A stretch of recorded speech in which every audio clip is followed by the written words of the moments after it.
Oi, turma, tudo bem com vocês? Hoje eu preparei um conteúdo um pouquinho diferente para o nosso pod de aula. Primeiramente, pedir desculpa pelo atraso, a semana foi corrida, né? Nosso pod de aula é de quarta-feira, mas antes tarde do que nunca, tá?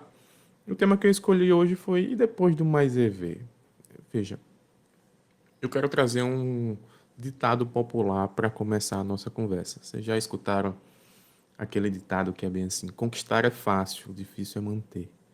É um ditado popular que basicamente nesse fácil vem entre aspas, é uma grande ironia, mas é só para destacar o quanto é difícil você manter o sucesso, você manter uma conquista, né, de forma sustentável, de forma, né, perene durante o tempo. E eu quero trazer essa reflexão para dentro do cenário das apostas, tá? Então vamos ficar com o nosso tema guia, digamos assim, que é conquistar é fácil, o difícil é manter. Tá? Vamos refletir sobre isso. Nas apostas, o conquistar, né, eu quero fazer uma analogia para você, que esse conquistar é ter uma metodologia mais EV. Tá? Por isso que eu coloco depois do mais EV no título dessa aula. Então vamos imaginar o conquistar como ter uma metodologia mais EV. Essa é uma conquista de um apostador, tá? E é uma conquista que um número muito reduzido de apostadoras consegue desenvolver, que é essa metodologia mais EV por um determinado período de tempo, né? Então, essa conquista não é nada fácil, mas é uma conquista que, para ser mantida, é muito mais difícil. E eu quero trazer essa reflexão porque ela é importante ser feita. Hum? Por mais que não esteja no momento, para a maioria dos apostadores que me seguem,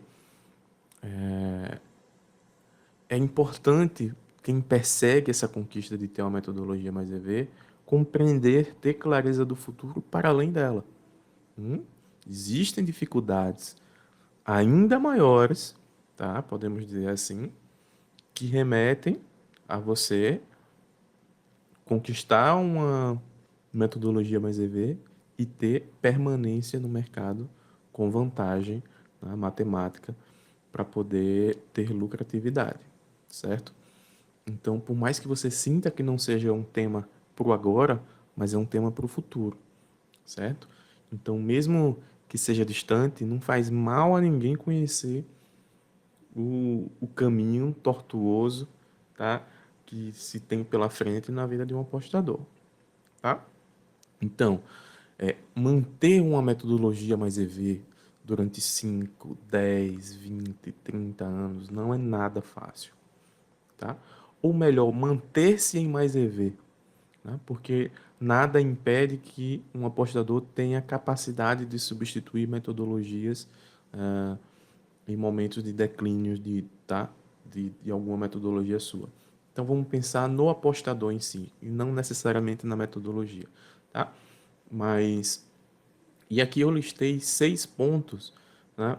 E podem ser infinitos, para dialogar sobre essa dificuldade, tá? Que é manter essa conquista de ter vantagem matemática diante do mercado, tá? São 6, listei 6. A primeira remete à modificação do mercado. Tá? É o próprio mercado começar a incorporar a sua metodologia pouco a pouco nos preços e a sua metodologia ficar incapaz de extrair mais EV. Hum? Então, esse processo acontece de forma natural, às vezes muito rápida, às vezes muito lenta. Hum? Então, como o apostador entra no mercado, a sua metodologia contribui de forma geral, com o preço, né, final, né, dos eventos. Então, às vezes, o mercado vai entendendo e vai se apropriando disso no ato de apostar. Né? Às vezes, o mercado se apropria disso, né, em lives do apostador, em cursos do apostador. Sim? O apostador ele vai perdendo, né, domínio exclusivo da sua metodologia e vai, né, o mercado vai passando, outros apostadores vão passando a incorporar ideias, técnicas e etc., que podem, né, colocar num processo de incorporação da sua metodologia no preço, certo? Então, esse é um ponto. Um segundo ponto é uma possível perda natural, tá? De eficiência da sua metodologia. Tem a ver com o ponto um? Tem, mas também pode não ter, tá? Pode ser algo mais natural mesmo, de uma metodologia cíclica, que ela acabe perdendo, que ela acabe perdendo a vantagem que ela tem diante do mercado de forma mais natural, né, sem tanta incorporação de preços ao mercado. Ela por si só, tá, ela degenera e não consegue se manter, tá, por muito tempo com a extração de mais EV. O terceiro ponto que eu separei para vocês são questões ligadas a casas de aposta, né?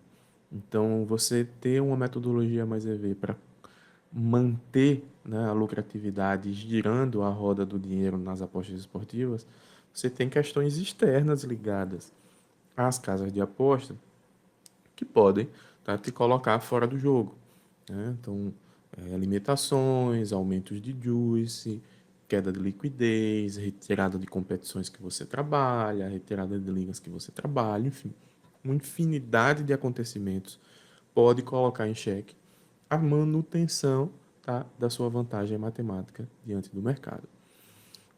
Uma quarta questão, eu coloquei questões externas ligadas ao Estado, certo? Isso aí tem mais a ver com regulamentação e regras de funcionamento da indústria naquele determinado país e que também pode, de certa forma, aí, impactar a manutenção, aí, a sustentabilidade, né, da lucratividade de um apostador durante anos, certo? Um quinto ponto e penúltimo do que eu levantei são as questões externas ligadas a banco de dados, empresas de banco de dados, por exemplo, encerramento de empresa, problemas técnicos, enfim. Isso vai depender de metodologia para metodologia, mas sim, tá? Empresas terceiras aí que não tem nada a ver com apostas de forma direta, né? Mas somente de forma indireta, que você possa coletar dados, pode sim se colocar numa bela de uma encrenca, né, se elas deixarem de existir ou se elas pararem de fornecer dados que você precisa e que você precise reinventar, e essa reinvenção pode não dar certo, tá? E o sexto ponto são as questões ligadas à vida pessoal do apostador, né? Finanças, saúde, um ambiente de trabalho, maquinário, ferramentas, enfim, muitas coisas na vida do apostador pode acontecer de forma previsível ou imprevisível que coloque em xeque a sustentabilidade e a manutenção aí da vida de um apostador esportivo, tá? Então, ao fazer esse levantamento, ao dialogar com vocês sobre esse tema, no fundo, eu quero abrir uma reflexão e um debate que existem problemas para além de ter vantagem matemática nas apostas. Que a gente precisa estar ligado nisso tudo. Veja, tem coisas que são incontroláveis, tem coisas que são controláveis e todas elas são como é que eu posso usar um melhor termo? Todas essas questões elas podem estar dentro do seu planejamento estratégico de carreira. Sim? Por mais que elas sejam incontroláveis, algumas delas, mas você pode, né, montar planos de ações para poder enfrentá-las caso algo aconteça. Então você tem que ter sempre um contragolpe, tá, para problemas que podem colocar em xeque a sua vida, a sua carreira como apostador profissional, certo? Então, essa podiola de hoje é um pouco mais avançada, digamos assim, mas ela pretende dialogar com esse imaginário do futuro, com essa projeção do futuro da sua carreira. Então, quem passar pela primeira etapa certamente vai se deparar com alguns problemas caso, né, pense em construir a sua carreira profissional. E